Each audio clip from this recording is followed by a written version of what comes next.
وزمانات معزز حامل قرآن होकर وزمانات معزز حامل قرآن होकर हम जलील खार होए तारके कुरआन होकर তারা সম্মানী ছিল কোরআন ধরে আমরা অপমানিত হয়েছি কোরআন ছেড়ে আমি বলি 200 কোটি মুসলমানের সিনায় যদি কোরআনের আলো থাকতো কোরআনের শিক্ষা থাকতো ওই অনুযায়ী যদি আমাদের আমল থাকতো আমি আল্লাহর কসম করে বলতে পারি 200 কোটি মুসলমান একবার যদি বলতেন আল্লাহু আকবার এই আল্লাহু আকবারে যেই শক্তি হতো এই শক্তির মোকাবেলা দুনিয়ার 600 কোটি কাফের বেঈমান মিলেও মোকাবেলা করতে পারতো না إنما المؤمنون الذين إذا ذكر الله وجلت قلوبهم وإذا تليت عليهم آياته زادتهم إيمانا কোরআনের তেলাওয়াতের দ্বারা মুমিনের ঈমানের পাওয়ার কমে না বাড়ে আওয়াজ করে বলেন তিলাওয়াতের দ্বারা মুমিনের ঈমানের পাওয়ার কমে না বাড়ে যেটা বাড়ে এটা আমরা দূর করে দিয়েছি যার দ্বারা মুনাফিকি জন্ম নেয় এটা শুধু সিনেমা হলে না এটা শুধু টেলিভিশনে না মোবাইলের মাধ্যমে পকেটে পকেটে আমরা ঢুকাইছি নবীর সাহাবীরা যেই রাস্তা দিয়ে যাবেন সেই রাস্তায় তারা নাচ গানের ব্যবস্থা করেছে সুন্দরী রূপসী মেয়েদেরকে হাতে আকর্ষণীয় জিনিস দিয়ে বলছে তোমরা নাচতে থাকো গাইতে থাকো মুসলমানেরা এই দিক দিয়ে যাবে তারা যদি তোমাদের দিকে তাকায় এমন কি যদি তোমাদের দিকে হাত বাড়ায় তোমরা কিন্তু হাত ফিরিয়ে দিও না বুঝছেন তো যদি হাত বাড়ায় হাত তোমরা ফিরিয়ে দিও না তার মানে তাদের কথা মতো রাজি হয়ে যাবে তাহলে বড় জঘন্য এবং নিকৃষ্ট ষড়যন্ত্র তারা করে ফেলেছে ও মুসলমান মিশরের গভর্নর হযরত আব্দুল্লাহ ইবনে আমর ইবনে আল-আস রাদিয়াল্লাহু তাআলা আনহু জানতে পেরে সৈনিকদেরকে এখানেই রাখছেন এখানেই থামায়া বলছেন যাওয়া যাবে না সামনে সমস্যা আছে আমি আমিরুল মুমিনিন হযরত ওমরের সাথে একটু পরামর্শ করে নেই হযরত ওমরের কাছে চিঠি লিখলেন এই সমস্যা আমি কি করব হযরত ওমর কোরআনের এক আয়াত লিখে বলে দিলেন ও মিশরের গভর্নর এই আয়াত সকল সৈনিকদেরকে শোনায়া দাও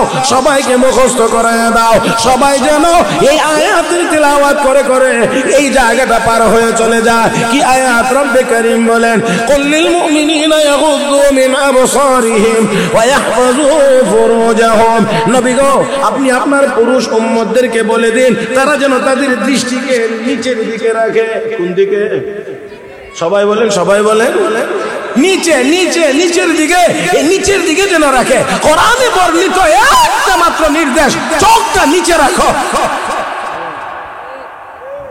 হযরত আব্দুল্লাহ ইবনে আমর ইবনে আল-আস এই চিঠি পাইয়া সকল সৈনিকদেরকে হযরত ওমরের পক্ষ থেকে পাঠানো লেখা এই আয়াতের কথা শোনাইলেন যে আমিরুল মুমিনিন এই আয়াত আপনাদেরকে শোনাইতে বলছেন আমি শোনাইয়া দিলাম এই আয়াত আপনারা পড়বেন এই আয়াতের বর্ণিত বিধানের উপরে আমল করে করে ওই জায়গাটা অতিক্রম করবেন নবীর সাহাবীরা মুসলিম সৈনিকেরা এবার এই আয়াত সবাই তেলাওয়াত শুরু করে দিয়েছেন আর আয়াত নির্দেশ হলো দৃষ্টি উপরে থাকবে হয় না দৃষ্টি উপরে থাকবে না নিচে নিচে নিচে নিচে সবাই নিচের দিকে তাকায় এই আয়াত তিলাওয়াত করে করে যায় ওরা নাচতেছে গাইতেছে বড় লাফালাফি ফালাফালি করতে আছে কিন্তু একজন মুসলমানও তাদের দিকে তাকায় নাই একজন মুসলমানও তাকায় না সবাই এই অনুষ্ঠান পার হয়ে চলে যাচ্ছে আল্লাহু আকবার কোন আরো জোরে কোন আমার ভাইরা আমার বন্ধুরা সবাই পার হয়ে চলে যাচ্ছে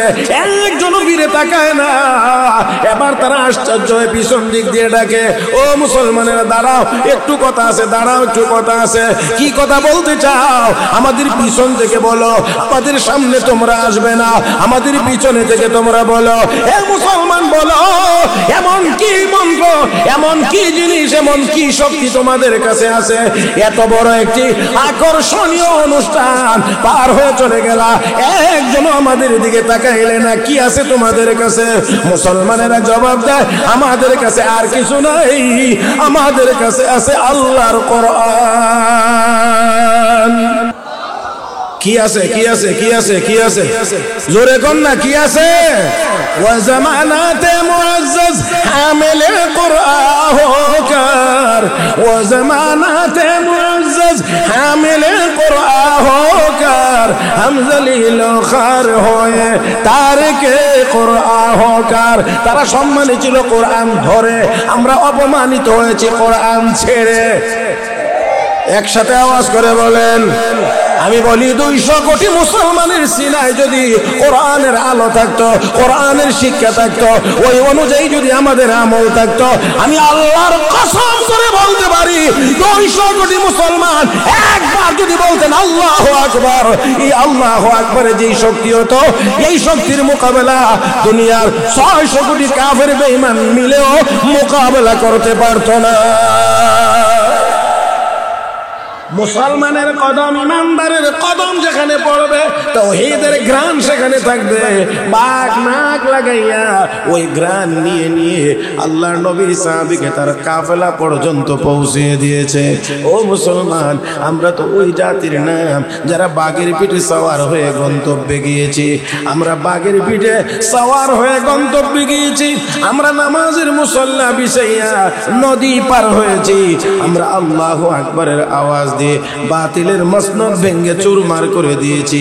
সেই মুসলমান 200 কোটি মুসলমান 60 লাখ ইহুদির সামনে মাথা নত করে চলতে পারে না।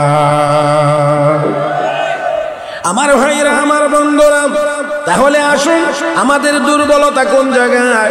আমি যদি এক কথায় বলি, আমাদের মূল দুর্বলতার জায়গাটা হলো আমাদের গুনাহ, আমাদের গুনাহ, আমাদের গুনাহ। আমাদের গুনাহের কারণে আমাদের ঈমানের হালত বড় দুর্বল। আর একটু জোরে কান, আমাদের ঈমানের হালত বড় দুর্বল, যার কারণে আমরা যা করার দরকার তা করতে পারি না। ও মুসলমান, ঈমান যদি কারো দুর্বল না থাকে, ঈমান যদি কারো সবল না থাকে, ঈমান যদি দুর্বল হয়, তাহলে কোনো বাতিলের সামনে দাঁড়াইয়া ন্যায্য কথা বলতে পারবে। তাহলে বর্তমান দুনিয়ায় আমরা এত মুসলমান, তারপরেও আমরা দুর্বল কেন? একমাত্র কারণ হলো আমাদের ঈমান দুর্বল, আমাদের ঈমান দুর্বল। আর ঈমান দুর্বল হয় গুনাহের কারণে। কিসের কারণে? বলেন বলেন, আওয়াজ করে বলেন, কিসের কারণে? গুনার কারণে। হযরত ওমর ফারুক রাদিয়াল্লাহু তাআলা আনহু একদল মুজাহিদ পাঠাইছেন। 2 লাইনে 2টা কথা বলবো, একটু খেয়াল করবেন। একটা করণীয়, একটা বর্জনীয়, এই 2 লাইনের 2টা কথা বলবো। হযরত ওমর ফারুক রাদিয়াল্লাহু তাআলা আনহু, দুটোটাই ওনার খেলাফতের সময়। হযরত ওমর ফারুক রাদিয়াল্লাহু তাআলা আনহু একদল মুজাহিদকে জিহাদের ময়দানে পাঠাইছেন।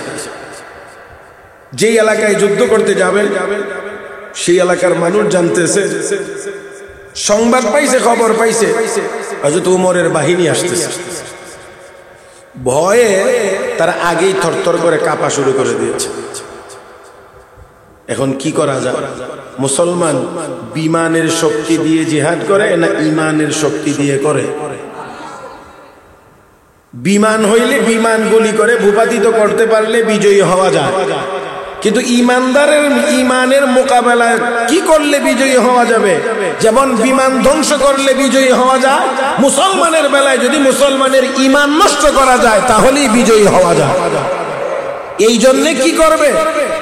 তারা চিন্তা ভাবনা করেছে এদের মোকাবেলা করা সম্ভব না, কাজেই তারা যে শক্তিটা নিয়ে আসতেছে এই শক্তিটা যদি ভেঙে দেওয়া যায় তাইলেই কেবল আমরা বিজয়ী হতে পারবো। তাহলে এই শক্তিটা কেমনে ভাঙা যাবে? কেমনে ভাঙা যাবে? খেয়াল করবেন, লক্ষ্য করবেন। তারা চিন্তা করে দেখেছে সৈনিকেরা অনেক দিন থেকে বাড়ি ছাড়া। এটা যারা বুঝবার বয়স হয়েছে তারা বুঝে নিবেন, আর যাদের বয়স হয় নাই এরা এটা বুঝানোর বেশি দরকার নেই। সৈনিকরা অনেক দিন থেকে বাড়ি ছাড়া, এই জন্যে তাদের সামনে যদি সুন্দরী রূপসী মেয়েদেরকে নাচ গানের আসর জমায়া তাদের সামনে দেওয়া যায় তাহলে হয়তোবা তারা এদিকে আকৃষ্ট হতে পারে, আর এই দিকে যদি আকৃষ্ট হয় তাহলে ঈমানের পাওয়ার নষ্ট হয়ে যাবে। যদি এতটুকু কথা বুঝে থাকেন তাহলে বলেন তো দেখি, নাচ গানের দ্বারা মুসলমানের ঈমান তাজা হয়? এত আসতে বললে হবে না। নাচ গান, সিনেমা, নাটক, এই জাতীয় এই সমস্ত জিনিসের দ্বারা ইমানদারের ঈমান মজবুত হয় না ঈমান দুর্বল হয়? এটা দুনিয়ার ইহুদি খ্রিস্টানরা কাফের বেঈমানেরা জানে। এই জানার কারণেই ওই সিনেমা আবিষ্কার করেই শেষ করে নাই, টেলিভিশন বানায় শেষ করে নাই, শেষ পর্যন্ত মোবাইলে মোবাইলে প্রত্যেকটা মানুষের হাতে একটা সারা দুনিয়ার যত যা আছে সব ঢুকায়া পকেটে পকেটে সিনেমা হল ঢুকায়া। আর আমাদের যুবকেরা এই মোবাইল নিয়ে দিন রাত পড়ে থাকে। আমি বড় আক্ষেপ করে বলি, এমনও মুসলমানের সন্তান পাওয়া যাবে সারা জীবনেও সে আল্লাহর কোরআন শরীফের দিকে, কালামের দিকে এতটুকু সময় তাকিয়ে থাকে নাই, একদিনের ভিতরে যতটা সময় সে মোবাইলের দিকে তাকায় রয়েছে। তারা এতটা সফল হয়েছে এই জায়গাতে, তারা এতটাই সফল হয়েছে যে এই সফলতার বর্ণনাও যদি আমরা দিতে যাই তো লজ্জায় মাথা নিচু হয়ে যাবে, এতটা তারা সফল হয়েছে। মুহতারাম হাজিরিন, সব বলা যাবে না, বলাটা বড় মুশকিল। সেই পরিবেশ এটা না, এই জন্য সব বলা যাবে না। একজন মানুষ, একজন ছেলে, একজন মেয়ে যতটা বয়স হলে দুনিয়ার বিভিন্ন জগৎ সম্পর্কে জানার কথা, তার চেয়ে অন্তত 10 বছর 15 বছর আগেই সব কিছু জেনে বসে থাকে। আমি অনেক দূরত্ব বজায় রেখে বলছি, বাকিটা আপনারা যদি বুঝেন তো বুঝেন, না বুঝলে এর চেয়ে নিকটে আর আসা আমার পক্ষে সম্ভব না। তারা এতটা সফল হয়েছে, এতটা সফল, আজকে বাচ্চাকে 2 লোকমা ভাত খাওয়াইতে হলে আগে তার হাতে মোবাইল দিয়ে গেমস দিতে হয়, তারপরে 2 লোকমা ভাত খাওয়ানো যায়। অবস্থা কোথায় গিয়ে দাঁড়িয়েছে। আল্লাহ তুমি আমাদের সবাইকে সহি বুঝ দান করো। তো গান বাজনার দ্বারা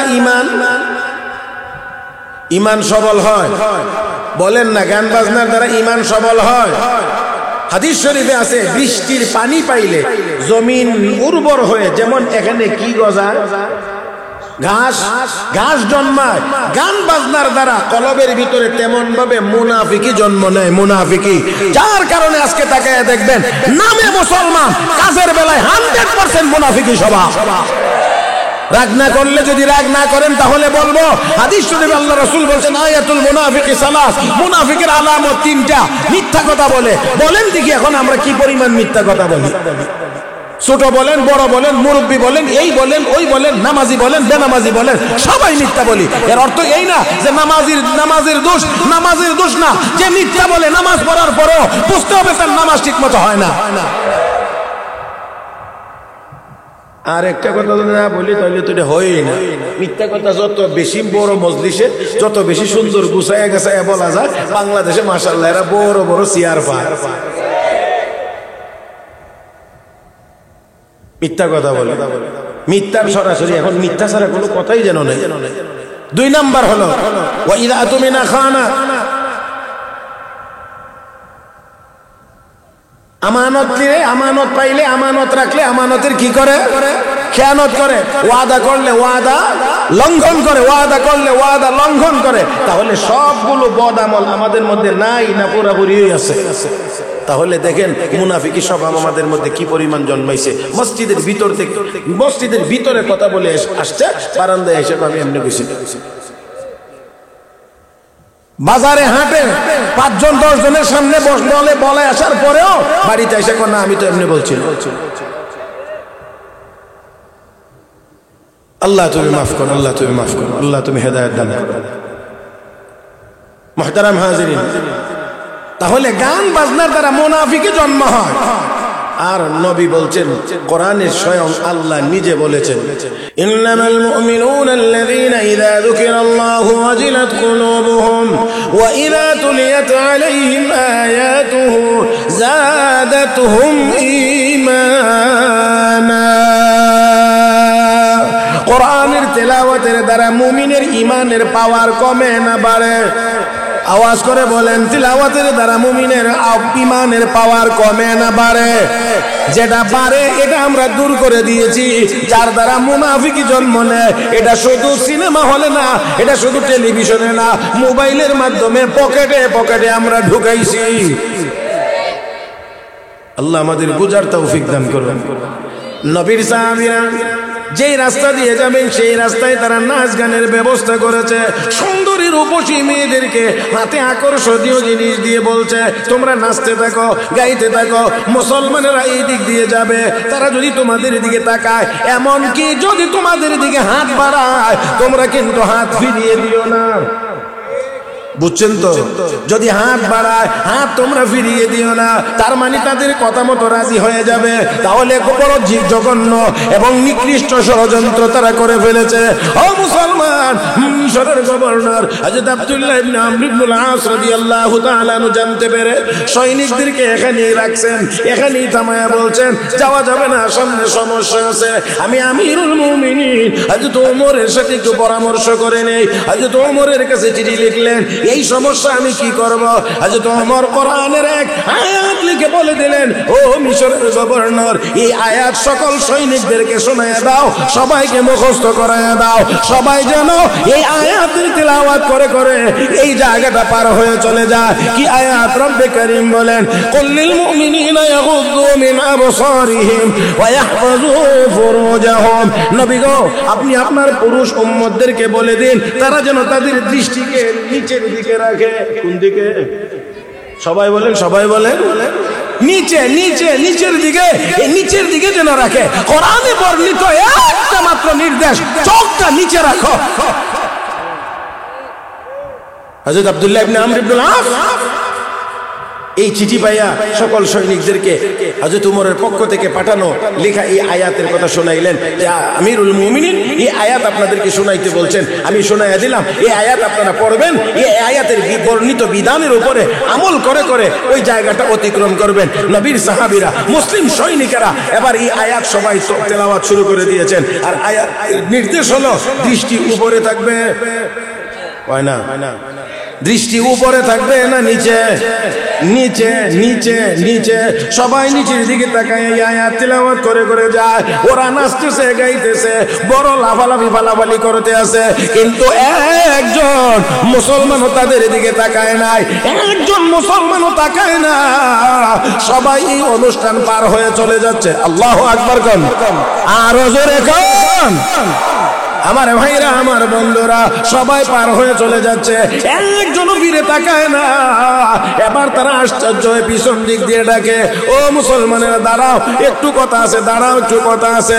কি কথা বলতে চাও?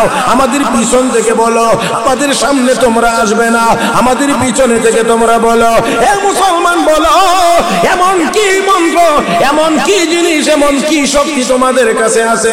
এত বড় একটি আকর্ষণীয় অনুষ্ঠান পার হয়ে চলে গেল, একজন আমাদের দিকে তাকাইলে না। কি আছে তোমাদের কাছে?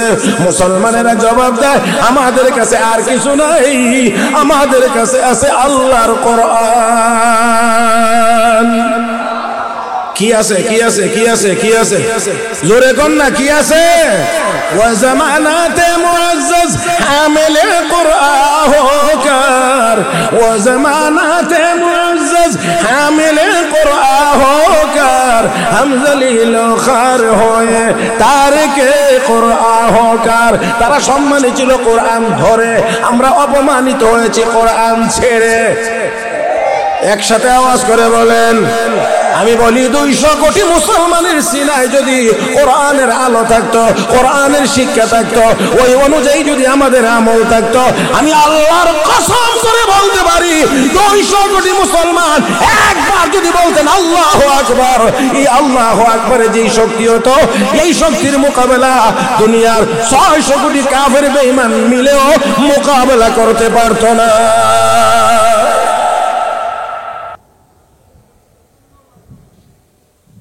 কষ্ট হচ্ছে? হ্যাঁ, খুব লম্বা সময় না, আপনাদের ধৈর্যের সীমানার ভিতরেই বলবো ইনশাআল্লাহ। আমার ভাইরা, আজ সব আছে, সব আছে বলতে পারি আমি, কিন্তু সিনার ঠিকটা বলতে কি একটু আজকে অনেক বড় বড় শিক্ষিত মিল্লা মুক্তি খেয়াল করেন, শুনেন। আমি কোন ব্যক্তিকে বিশেষ কাউকে বলা আমার উদ্দেশ্য না। না হুজুরিল্লাহ বলতে পারে, না বিসমিল্লাহ বলতে পারে, না এমনকি সুন্দর করে সালামটা দিতে পারে, ওইটা আসসালামু আলাইকুম ঠিক কি কালকে বলবেন নাকি? আর একটু জোরে কর। উলামায়ে কেরামের মজলিসে আসে, আয়েশা কয় আসসালামু আলাইকুম, তারপরে আউযু বিল্লাহি মিনাশ শাইতানির রাজীম। বাবা রে বাবা, পড়ার স্টাইলে বুঝা যায় বুম মারতেছে। আল্লাহ আমাদের সবাইকে যেন কোরআন ধরবার তৌফিক দান করেন। ধরবেন তো ইনশাআল্লাহ? কেমনে ধরবেন? হাত দিয়া। হ্যাঁ, কোরআন ধরার তিনটা পদ্ধতি। কয়টা বলবো? কোরআন ধরার কয় পদ্ধতি? এক নাম্বার, কোরআনের তেলাওয়াত করা। বলেন বলেন, কি করা? কোরআনের তেলাওয়াত করা। এটা হলো কোরআন ধরার এক পদ্ধতি। কোরআনের ধরা মানে কোরআনের তেলাওয়াত করা। বলেন বলেন বলেন, এটাই সবক, এটাই সবক। কোরআন ধরো মানে কোরআনের তেলাওয়াত করো, এক।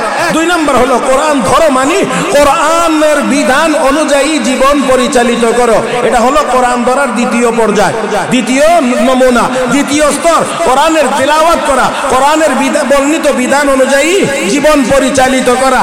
নাম্বার তিন, কোরআনের প্রতিষ্ঠান, কোরআনের কেন্দ্র, কোরআনের মার্কাজগুলোকে আর্থিক সহযোগিতা করা। কয়টা বলছি?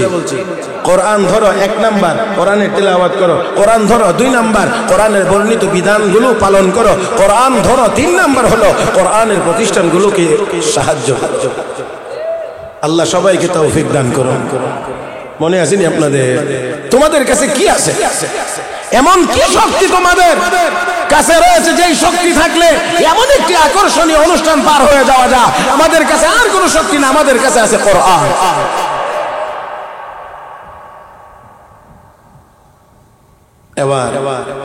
এবার ওই সুন্দরী রূপসী মেয়েরা বলতে আছে, মুসলমানেরা, যে কোরআন মানলে, যে কোরআন পড়লে, যে কোরআনের আয়াতে বর্ণিত বিধানের উপরে আমল করলে এত বড় একটি আকর্ষণীয় অনুষ্ঠান পার হয়ে যাওয়া যায়।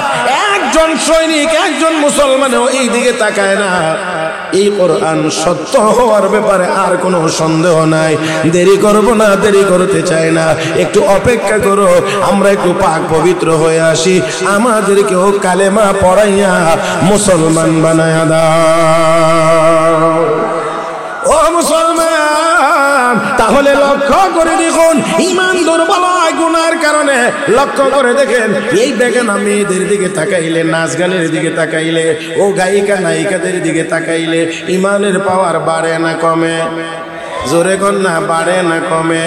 অথচ আজকে যদি তাকায়া দেখেন তাহলে দেখবেন এই জগতের এই মূল্যায়ন, টাকার মূল্যায়ন বেশি, গায়িকার বেতন বড় বেশি। একটা গান গাইলে কত টাকা দেওয়া লাগে? ও মুসলমান, একটা সিনেমাতে অভিনয়ের জন্য কত কত টাকা দেওয়া লাগে।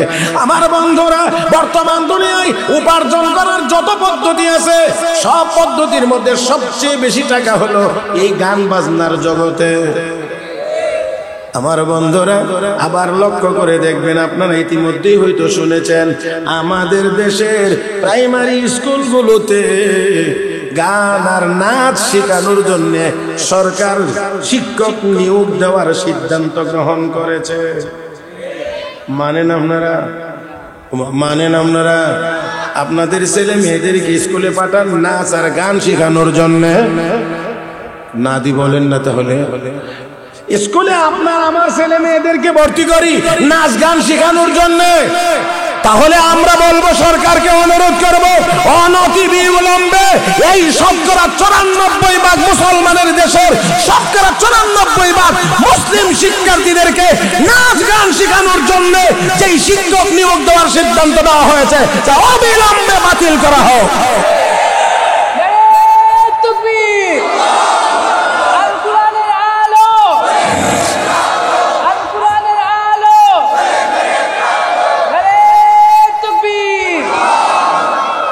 আমরা বলতে চাই, নাচ গানের জন্য আমরা আমাদের ছেলে মেয়েদের স্কুলে দেই না, আমরা দেই তাদেরকে শিক্ষায় শিক্ষিত বানানোর জন্য, নাচ শেখানোর জন্য না, গান শেখানোর জন্য না। বরঞ্চ আমরা বলি মুসলমানদের ইতিহাস আর ঐতিহ্য ধরে রাখার জন্য প্রত্যেকটি প্রাইমারি স্কুলে বাধ্যতামূলকভাবে মৌলবী শিক্ষক নিয়োগ দেওয়া হোক। এটা হলো আমাদের দাবি। আমার ভাইরা, একটু সচেতন থাকতে হবে আমাদের। আমরা এখন হাওয়ায় ভাসতেছি, যখন যেই দিকের হাওয়া আসে আমরা এই দিকেই যাই, আবার এই দিক থেকে ধাক্কা দিলে এই দিকে যাই, মনে হয় যেন আমাদের কোনো মেরুদণ্ড নাই।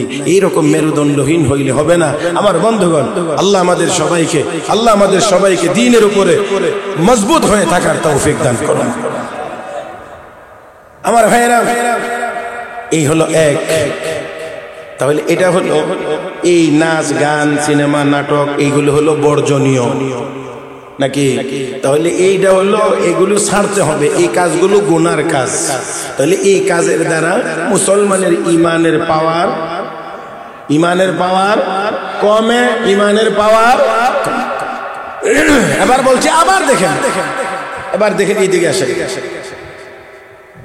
হযরত ওমরের খেলাফতের সময়ে একদল সৈনিক যুদ্ধের ময়দানে জিহাদ করতেছিলেন। জিহাদ হচ্ছে সুন্দর, কিন্তু বিজয়ী হতে পারতেছিলেন না। সেনাপতি হযরত ওমরের কাছে চিঠি লিখলেন, আরো কিছু সৈনিক দেওয়া হোক,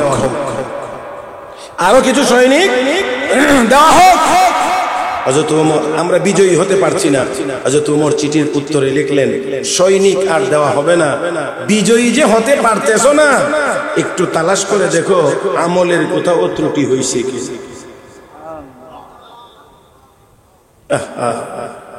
ও মুসলমান, আমরা না সেই উমরের উত্তরসূরি? জীবনে কোনোদিন বিপদে পড়ে এই কথা চিন্তা করলাম না, হায় হায় কি গুনার কাজ করছি, দেখি তো একটু খোঁজ করি। এই বিপদে যে পড়লাম, নিশ্চয়ই কোনো গুনাহ আছে আমার, নিশ্চয়ই আমি কোনো গুনার কাজ করেছি। বরঞ্চ হাজারো গুনার ভিতরে ডুবে থাকার পরেও বিপদে পড়লে গিয়ে ও সাহেব, ও মিয়া সাহেব, এত বড় বিপদে যে বললাম, কি পাপ করছে জানি না, নামাজ পড়ে কি পাপ করছে জানে না, বাড়ি ঘরে পর্দার কোনো নাম নিশানাও নাই, তারপরও কি পাপ করছে জানে না, ঘরে বড় রঙিন টেলিভিশন আছে, তারপরও কি পাপ করছে জানে না। ও মুসলমান, তাহলে আর কি পরিমাণ পাপ করলে উনি জানতে পারবেন যে উনি পাপ করছে? এবার চিন্তা করে দেখেন কি পরিমাণ অনুভূতি আমাদের নষ্ট হয়ে গেছে। গুনাহ তো মুমিনের দ্বারা হয়ে যেতে পারে, যেহেতু মানুষ হইতে পারে, কিন্তু মুমিন গুনার কাজ করলে বিচলিত হবে। হায় হায় আমার দ্বারা গুনার কাজ হয়ে গেছে, হায় হায় আমি গুনাহ করে ফেলেছি, হায় হায় আমি গুনাহ করে ফেলেছি, এমন একটা অস্থিরতা তার মধ্যে কাজ করবে, আর বলবে আল্লাহ মাফ করে দাও, আল্লাহ মাফ করে দাও, আল্লাহ মাফ করে দাও। আর আজকে আমাদের দেশে অবস্থা কোথায় গিয়ে দাঁড়িয়েছে? ও মুসলমান, এটা এখনের কথা না, অনেক আগের কথাই বলছি। জাহাঙ্গীরনগর বিশ্ববিদ্যালয়ে এক কুলাঙ্গার ছাত্র 100 মেয়েকে ধর্ষণ করার পরে সেই 100 ধর্ষণের সেঞ্চুরি উদযাপনে সে মিষ্টি বিতরণ করে আনন্দ উল্লাস করে। এটা এখনকার কথা না, আরো অনেক আগের কথা। তাহলে এরপরে তো আমাদের অবস্থার উন্নতি হয়েছে না আরো?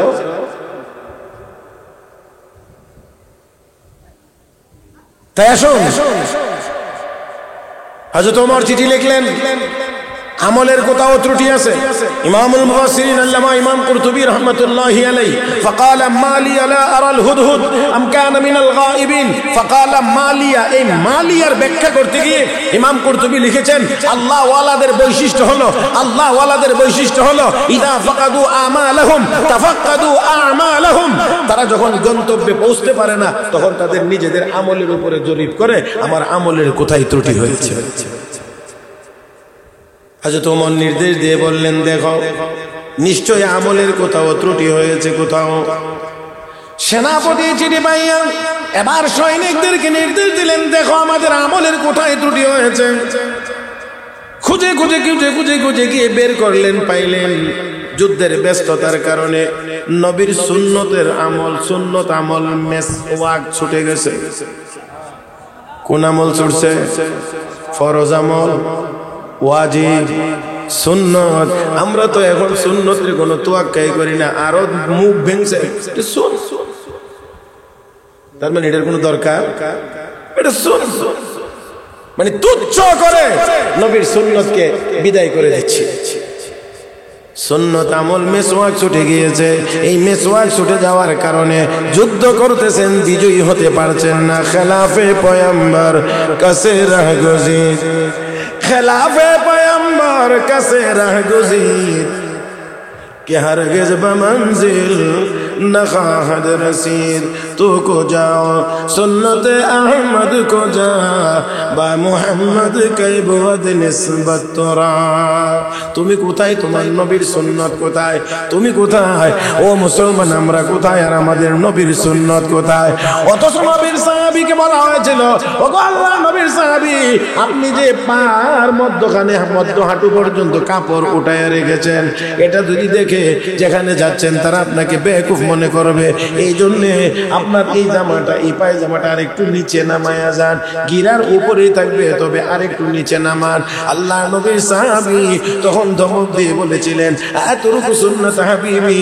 লিহাউলা উল হুমাকা এই সকল আহমকদেরকে সন্তুষ্ট করতে গিয়ে আমি কি আমার নবীর সুন্নাত ছেড়ে দেব না না হতে পারে না দুনিয়ার কোন কাফের বেঈমানকে সন্তুষ্ট করার জন্য নবীর দুর্বল থেকে দুর্বলতম একটি সুন্নত ঈমানদার ছেড়ে দিতে পারে না আমার ভাইয়েরা আমার বন্ধুরা তাই আসুন নবীর সাহাবীরা খুঁজে পাইলেন মেসওয়াক ছুটে গিয়েছে সেনাপতি নির্দেশ দিলেন আর দেরি করা যায় না নবীর সুন্নত বাদ দিয়ে বিজয়ী হওয়া যাবে না তাই আসো তাড়াতাড়ি করো আগে সুন্নতের উপরে আমল হোক ও মুসলমান সেনাপতি নির্দেশ দিলেন সবাই গিয়ে এবার ঢাল ভেঙে মেসওয়াক শুরু করলেন মেসওয়াকের ঢাল সাধারণত এই আঙ্গুল পরিমাণ মোটা হয় আধা হাত পরিমাণ লম্বা হয় আমার ভাইয়েরা এই মোটা আর এই লম্বা এই ঢাল দিয়ে যখন দাঁত মাজাম ব্রাশ করা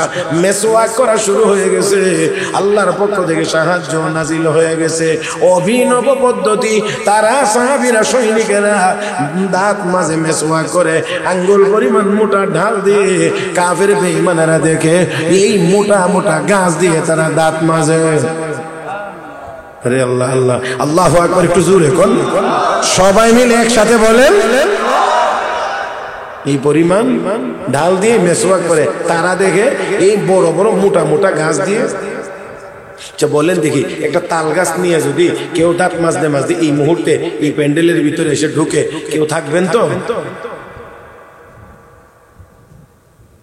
এটা কি আমার আল্লাহর পক্ষে অসম্ভব বিজ্ঞান যদি যন্ত্রের মাধ্যমে ছোট জিনিসকে বড় করে দেখাইতে পারে কথা কয় না বড় করে দেখায় না হ্যাঁ বড় করে দেখায় গল ব্লাডারে পাথর হয়েছে অপারেশন করা লাগবে পাথর তো এই বড় বড় কিন্তু মেশিনের সাহায্যে বড় করে দেখে কারণ বড় করে না দেখলে জায়গা মতো যন্ত্র পৌঁছাইতে পারবে না কাজ করতে সুবিধা হবে না এই জন্য বড় করে দেখা ও মুসলমান তো মানুষ যদি যন্ত্রের মাধ্যমে ছোট জিনিসকে বড় করে দেখাইতে পারে তাহলে আমার আল্লাহ কি আল্লাহর হাবিবের সুন্নাত মেসওয়াকের ঢালটাকে মোটা গাছ বানায় দেখাইতে পারেন না অবশ্যই পারেন তারা দেখি মোটা মোটা গাছ দিয়ে মুসলমান দাঁত মাজে একজন আরেকজনকে সর্বনাশ এত মোটা যদি হয় ব্রাশ তো নাস্তা কি পরিমাণ লাগবে মুসলমানদের মেসওয়াক শেষ হওয়ার আগে আগেই ময়দান পরিষ্কার আল্লাহ তাদের গলায় বিজয়ের মালা পরায় দিয়েছে দুই লাইনে দুইটা কথা বললাম তাহলে বোঝা গেল মেসওয়াক ছেড়ে দিলেও ঈমানের পাওয়ার কমে কথা কয় না রে মেসওয়াকের মতো সুন্নাত ছেড়ে দিলেও ঈমানের পাওয়ার কমে আবার নাচ গান বাজনা টেলিভিশন এই জাতীয় যত কিছু আছে যা আছে সেইগুলোর সাথে জড়িয়ে গেলেও ঈমানের পাওয়ার বলেন না ঈমানের পাওয়ার কমে কমে কমে কমে কমে আমার ভাইয়েরা তাহলে আমাদের মধ্যে দুনো দিক থেকে এই সমস্যা আছে এই দিক দিয়ে নেক আমল ছেড়ে দিয়েছি সুন্নাত ছেড়ে দিয়েছি এমনকি ফরজ আমলও আমরা ছেড়ে দিয়েছি অপর দিক দিয়ে শুধুমাত্র ছোট ছোট গুনাহ না বড় বড় গুনাহ জঘন্যতম গুনার কাজগুলো আমরা করতেছি তাহলে দুনো দিক থেকে আমাদের ঈমান দুর্বল হইতে আছে শুধু গুনাহের কারণে শুধু গুনাহের কারণে শুধু গুনাহের কারণে আমার বন্ধুরা তাহলে এবার বলতে হয় আপনারা একটু আওয়াজ করে জবাব দিন গুনার পরিমাণ আমাদের আরো বাড়ানোর দরকার এই নাটা হয় নাই আমি আবারও বলছি গুনাহ আমাদের আরো বাড়ানো দরকার না না তাহলে অবশ্যই গুনাহ ছেড়ে দেওয়া দরকার রাজি আছি সবাই গুনাহ ছেড়ে দিতে নারে তাকবীর আল্লাহ আমাদের সবাইকে গুনাহ ছেড়ে দেওয়ার তৌফিক দান করুন ও মুসলমান গুনাহ ছেড়ে দিতে হবে তাই আল্লাহ রাব্বুল আলামিন বলেন গুনাহ ছেড়ে দিবা এটা এমনি এমনি ছেড়ে দেওয়া যায় না কারণ অনেক গুনাহ আছে বড় আকর্ষণীয় অনেক গুনাহ আছে বড় আকর্ষণীয়, যেমন সুদ আর ঘুষ। বড় আকর্ষণীয়, 5 লাখ টাকা দিলে 6 মাস পরে এটা 7 লাখ হয়ে যায়। বাদ দেন না, কোনো কাজ নাই, কাম নাই, জুতা পায়ে দিয়ে হাঁটে, সার দোকানে বসে বসে টেলিভিশনের দিকে তাকায় তাকায় সার কাপ সময়, আর এই দিক দিয়ে অটো ইনকাম হইতে আছে। কথা বুঝেন না? বড় আকর্ষণীয়। এখন এই আকর্ষণীয় এইটা ছাইরা দেওয়া এত সহজ? তাহলে এখন এই সহজ না, এটা ছাড়তে হলে অবশ্যই কারো না কারো ভয় থাকতে হবে।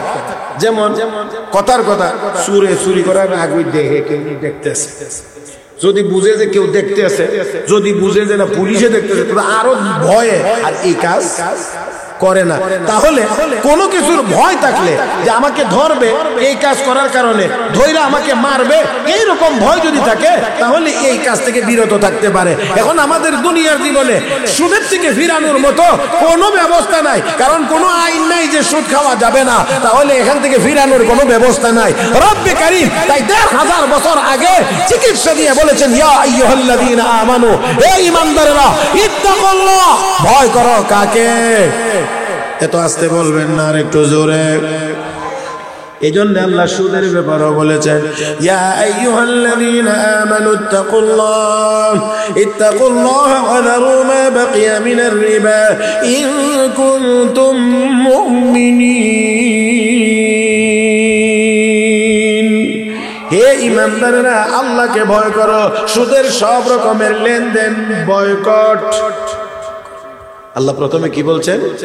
আল্লাহকে ভয় করো, ইত্তাকুল্লাহ ওয়া যারু মা বাকিয়া মিনার রিবা ইন কুনতুম মুমিনিন, সুদের সব লেনদেন ছেড়ে দাও যদি ঈমানদার হওয়ার দাবি করো। আর প্রথমে আল্লাহ বলছেন ঈমানদাররা ভয় করো কাকে?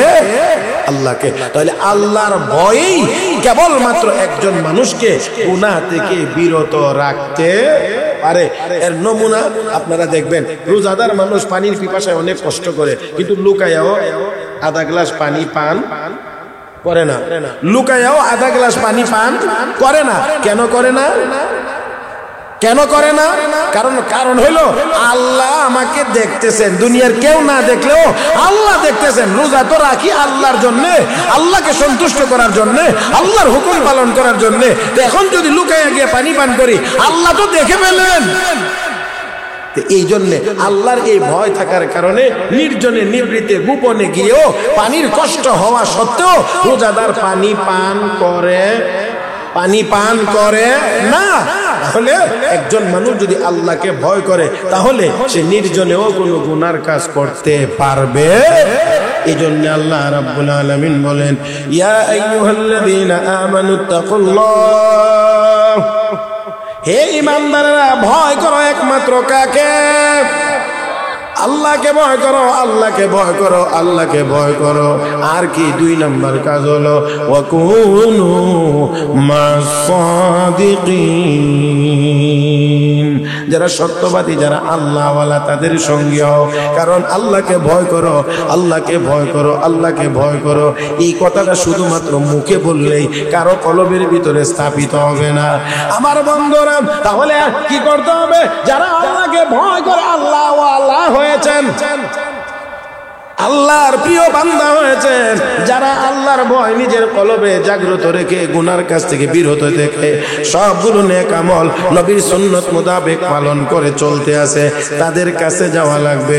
আমার ভাইয়েরা, কেউ কেউ মনে মনে চিন্তা করবেন, কোরআন আছে, হাদিস আছে, এখান থেকে আমরা পড়ে নেব, সমাধান জেনে নেব, আবার আল্লাহওয়ালার কাছে কেন যাওয়া লাগবে?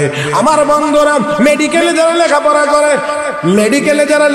করে, ধরেন MBBS কোর্সে যারা লেখাপড়া করে, 2, 4, 5 বছর পর্যন্ত লেখাপড়া করার পরেই তারা ডাক্তার হয়ে যায় না, তারপরেই তারা চেম্বার খুলে বসতে পারে না, বরঞ্চ আরেকজন বড় অভিজ্ঞ ডাক্তারের পিছনে তাদেরকে আরো কিছু সময় দেওয়া লাগে, প্র্যাকটিক্যাল করা লাগে।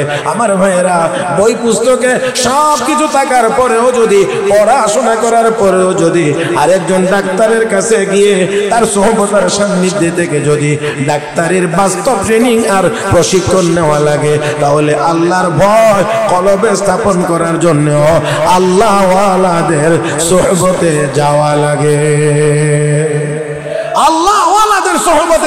লাগে, এমনিতেই হয় না। কারণ সাহাবায়ে কেরাম রিদওয়ানুল্লাহি তাআলা আলাইহিম আজমাইন শুধুমাত্রই কোরআন পড়েছেন এমন না, আল্লাহর নবীকে আল্লাহ নির্দেশ দিয়েছেন, হে নবী আপনার দায়িত্ব শুধু তেলাওয়াত করে শোনায়া দেওয়া না, শুধুমাত্র কোরআনের অর্থ বুঝায়া দেওয়া না, বরঞ্চ আপনার আরেকটা দায়িত্ব আছে, ওয়ায়ুযাক্কিহিম, আপনি তাদের আত্মশুদ্ধি করবেন। এটা আপনার কাজ, এটা আপনার কাজ। তাদের আত্মশুদ্ধ করবেন আর তাদের আত্মাকে পবিত্র করবেন। যত রোগ আছে আত্মার, এগুলোকে বের করে দিয়ে যে গুণগুলো আছে এই গুণগুলো তাদের কলবে ঢুকায়া তাদেরকে আপনি সুন্দর মানুষে রূপান্তরিত করবেন। আপনি এই মেহনত করবেন তাদের পিছনে। নবীকে আল্লাহ রাব্বুল আলামিন এই দায়িত্ব দিয়েছেন। তাহলে বোঝা গেল শুধু কোরআনের তরজমা আর অনুবাদ আর তাফসীর জানলেই একজন মানুষ হেদায়েতের মূল জায়গায় যাইতে পারে না, যতক্ষণ পর্যন্ত এই জাননেওয়ালা এবং মাননেওয়ালা কোন আল্লাহওয়ালার সাথে সময় না পার করে। এই জন্য আল্লাহ রাব্বুল আলামিন আয়াতের মধ্যে ঘোষণা করেছেন, প্রথম নাম্বার, ইয়া আইয়ুহাল্লাযীনা আমানু, হে ঈমানদারগণ, ইত্তাকুল্লাহ, তোমরা ভয় করো কাকে? কাকে? আল্লাহকে। আল্লাহকে আল্লাহকে আল্লাহকে আল্লাহকে যদি ভয় করে, আল্লাহকে যদি ভয় করে, তাহলে একজন মানুষ প্রকাশ্য গুনার কাজ করতে পারবে না, গোপনেও গুনার কাজ করতে পারবে না। আর যদি আল্লাহর ভয় না থাকে, শুধু লাঠি ডান্ডার ভয় থাকে, তাহলে লাঠি আছে যতক্ষণ অপরাধ থেকে বিরত থাকবে ততক্ষণ, লাঠি থাকবে না তো আর তারে অপরাধ থেকে ফেরানো যাবে না। এই জন্যে আল্লাহর ভয় ভিতরে থাকার প্রয়োজন। কোরআন হাদিসের শিক্ষা এটাই, আল্লাহকে ভয় করো, কারণ আল্লাহ সব জায়গায় আছেন, সবকিছু দেখেন, সবকিছু শুনেন, কাজেই উনাকেই ভয় করো, ওনার ভয়ে গুনার কাজ ছাড়ো। কথা বলেন ঠিক কিনা? ওনার ভয়ে গুনার কাজ ছাড়ো, কারণ আল্লাহ সব জানেন, সব দেখেন। মুহতারাম হাজিরিন, তাহলে আসুন এই যে দুইটা কথা বললাম, গুনার কাজ ছাড়তে গিয়ে আল্লাহকে ভয় করো, আল্লাহ ওয়ালাদের সান্নিধ্যে যাও, এই দোনো রকম আরো আছে, তবে এই দোনো রকমের মেহনত চলে আলহামদুলিল্লাহ আমাদের এই কওমি মাদ্রাসা। এটা শুধু পড়ানো হয় না, বাস্তব জীবনে বাস্তবায়নও করা হয়। আমাদের মাদ্রাসাগুলোর ভর্তি ফরমে পর্যন্ত লেখা আছে, অন্যের জিনিস যত ছোটই হোক না কেন অনুমতি ছাড়া ব্যবহার করা যাবে। অন্যের জিনিস যত ছোটই হোক না কেন অনুমতি ছাড়া ব্যবহার করা যাবে না। মুহতারাম হাজিরিন, এইভাবে করে এই প্রশিক্ষণ দেওয়া হয়, এই প্রশিক্ষণ দেওয়া হয় আমার ভাইয়েরা। আর এই মাদ্রাসাগুলোতে, আমাদের এই মাদ্রাসাগুলোতে শুধুমাত্রই কিতাব পড়ায়া ছেড়ে দেওয়া হয় না, কিতাবে যা পড়ানো হয় তা আমলের প্র্যাকটিস ছোটকাল থেকেই করা হয়। আরে মিয়া, যে সময় আমলের কথা শিখছেও না, এই সময় আমলের প্র্যাকটিস হয়। নুরানিতে ভর্তি হয়েছে মাত্র, এটা এখনো কিচ্ছুই জানে না, কিছুই জানে না, লেখাপড়া কিছুই করে না, এখনো মাত্র ভর্তি হয়েছে। ওর মাথায়ও টুপি আছে, ওর মাথায় সময়ে সময়ে পাগড়ি আছে, ওরও একটা মেসোয়াক আছে, ওর পকেটে গিয়ে দেখবেন একটু টিস্যু মেশু আছে, সুন্নতি জামা আছে, নামাজের সময় হলে মসজিদে নামাজ আছে। তাহলে এবার চিন্তা করেন, আমলের প্রশিক্ষণ, আমলের ট্রেনিং আমাদের এই মাদ্রাসাগুলোতে আলহামদুলিল্লাহ সমানে না, বরঞ্চ এলেমের চাইতেও আমলের প্রশিক্ষণের গুরুত্ব আরো বেশি। কারণ এলেম অর্জন করতে পারবে আল্লাহ যাকে যতটুকু মেধা দিয়েছেন, যতটুকু যোগ্যতা দিয়েছেন সেই অনুযায়ী, কিন্তু আমলের প্রশিক্ষণের মধ্যে কোনো রকমের শিথিলতা নাই, কোনো রকমের দুর্বলতা নাই। এই জন্য আল্লাহর ফজল করমে আমাদের এই মাদ্রাসাগুলো থেকে যারা লেখাপড়া করে বের হয়ে যায়, মাদ্রাসায় থাকাকালীন সময়ে, মাদ্রাসার বাইরে গিয়ে কর্মরত অবস্থায় আমাদের এই কওমি মাদ্রাসার কোনো ছাত্র, শিক্ষক, মাদ্রাসার মুতামিম, মাদ্রাসার সাধারণ শিক্ষক, মসজিদের ইমাম, মুয়াজ্জিন, আল্লাহর করমে একজনকেও আজও পর্যন্ত সারা বাংলাদেশের কোথাও মদের বোতল হাতে পাওয়া যায় না, একজনকেও পাওয়া যায় না। তার কারণ এখানে তালিম দেওয়া হয়, শিক্ষাটা দেওয়াই হয় এটা যে তুমি ভয় করো সবসময় কাকে? সবসময় কাকে ভয় করো? আল্লাহকে ভয় করো, আর আল্লাহ ওয়ালাদের সঙ্গী হও, আল্লাহ ওয়ালাদের সঙ্গী হও।